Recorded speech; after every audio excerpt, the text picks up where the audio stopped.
Bonjour à tous, ravi de vous retrouver pour ce nouveau numéro du 7-8 Culture. Au programme aujourd'hui. C'est une véritable enquête en ligne que vous proposent les archives départementales. Objectif, retrouver 8 portes temporelles sur le territoire. Célia Gatsongo, journaliste pour TV78, a testé pour vous ce jeu concours. Le youtubeur Dikosh prépare sa première réalisation. Elle s'intitule « Les aventures de Bandigou de Melun ». Le tournage s'est déroulé pendant 5 jours dans le quartier du Bois de l'Étang. Et puis avec la crise sanitaire, l'association pour la promotion de la musique à Saint-Quentin-en-Yvelines s'est adaptée. Elle a réalisé une captation du concert de musique classique, un enregistrement à destination des élèves de l'agglomération. Et je vous le disais en titre, les archives départementales des Yvelines lancent un nouveau jeu de piste en ligne. L'énigme Les 8 portes qui se déroule jusqu'au 17 avril prochain permet de mener tout simplement des recherches dans les documents d'archives numériques. Notre journaliste Célia Gatsongo a testé pour vous aux archives départementales des Yvelines ce nouveau jeu ouvert à tous. Regardez.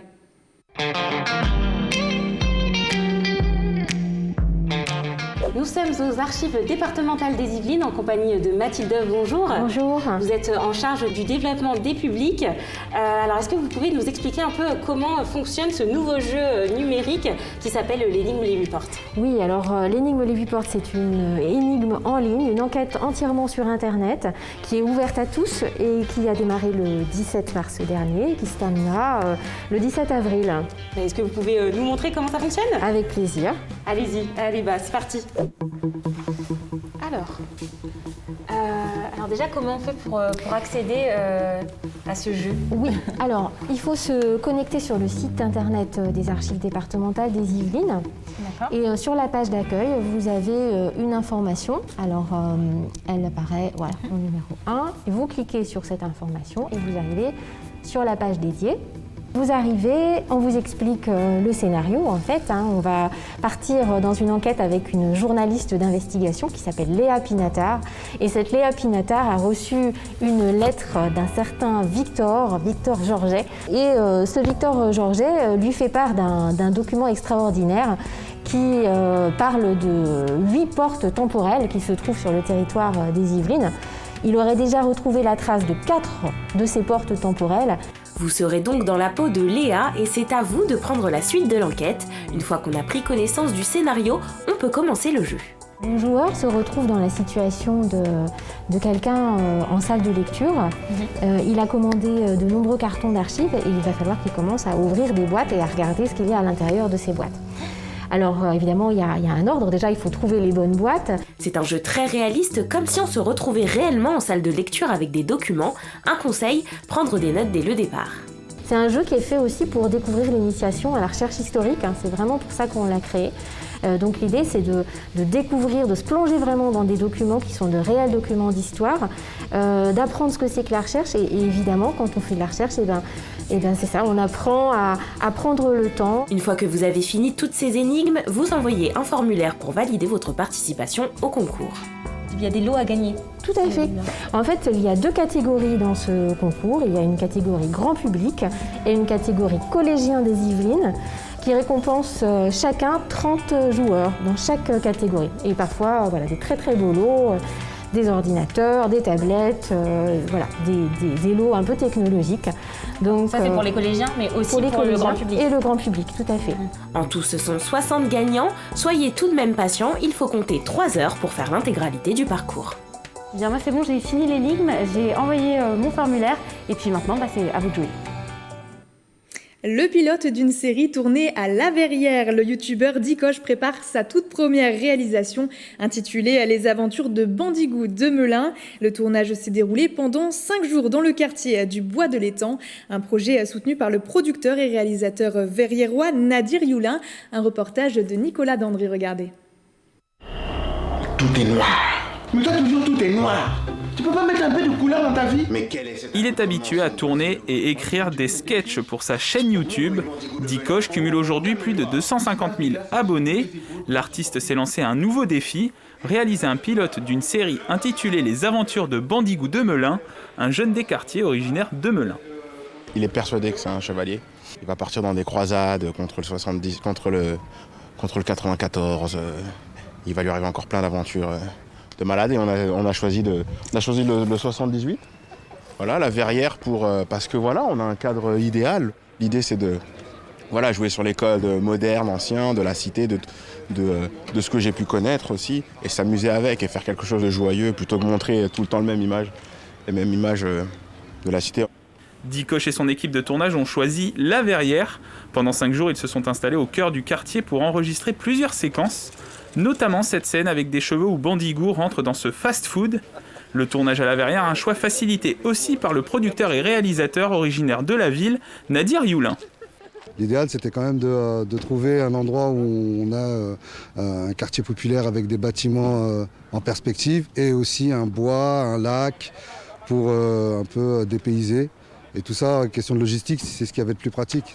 Le plan artistique, du conseil, de la gestion, ramener les meilleures personnes pour cet endroit-là, leur proposer des lieux qui conviennent au scénario qu'ils ont écrit. Donc comme moi, je connais parfaitement les lieux de Saint-Quentin-en-Yvelines, et là, en l'occurrence, du Bois de l'Étang, je visualise les lieux, je leur propose, je les amène sur les lieux. Ce tournage, l'occasion aussi pour Nadir Youlin et son association pour la création et l'innovation artistique et culturelle de faire découvrir les métiers du cinéma aux habitants de La Verrière. De son côté, Dikosh prévoit la sortie du premier épisode de sa série cet été sur sa chaîne YouTube Dikosh TV. L'association pour la promotion de la musique à Saint-Quentin-en-Yvelines s'adapte. Crise sanitaire oblige, impossible de se produire devant un public. L'association a donc enregistré en vidéo son traditionnel concert de musique classique qui est destiné aux élèves de l'agglomération. Un reportage d'Éléonore Sinoquet et Matteo Luxero.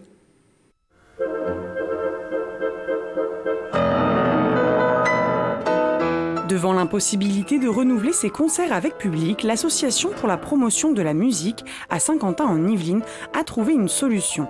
Au lieu d'accueillir près de 4000 enfants des écoles de l'agglomération, elle a enregistré le concert en vidéo les 25 et 26 mars dernier. Cette année, le Covid nous interdit d'avoir les enfants et les personnes dans la salle, donc on fait l'inverse, c'est-à-dire qu'on va amener l'orchestre dans les familles et dans les écoles. On pourrait dire avec un peu d'humour qu'avant on le faisait plutôt façon théâtre et là on le fait plutôt façon cinéma. Objectif, faire découvrir la musique classique dès le plus jeune âge à des élèves qui n'ont pas forcément la possibilité d'en écouter et pour peut-être aussi susciter des vocations. La barrière qui empêche les enfants de faire de la musique classique, on pense qu'elle est financière. Elle n'est pas financière, elle est culturelle. Et donc c'est tout l'objet de l'APMSQ, de porter la culture dans les milieux où elle a de la peine à arriver. Une quarantaine de musiciens de l'ensemble instrumental de la Ville-Dieu étaient donc présents pour cette captation vidéo au théâtre de Saint-Quentin-en-Yvelines et au conservatoire de Trappes. Cette année, ils ont joué le concerto pour piano d'Edvard Grieg, un grand compositeur norvégien. Déjà, la partie de piano est très théâtrale, comme vous verrez, très virtuose. L'orchestre est un orchestre au grand complet, avec des vents, des bois, des cuivres, percussions, cordes. Et c'est une œuvre qui s'enracine dans les mélodies populaires, et les mélodies populaires parlent aux enfants. La vidéo du concert sera mise en ligne prochainement sur le site internet de l'APMSQ.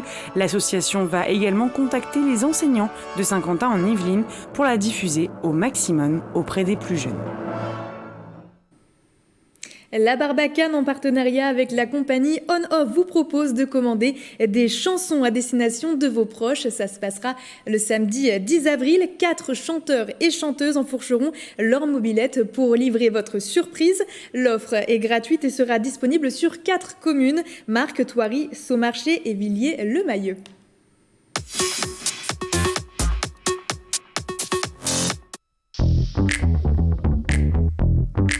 Il s'agit d'apporter des chansons à domicile, d'être des messagers, un petit peu comme des livreurs de fleurs, de pizza, de sushis, sauf que là il s'agit de chansons.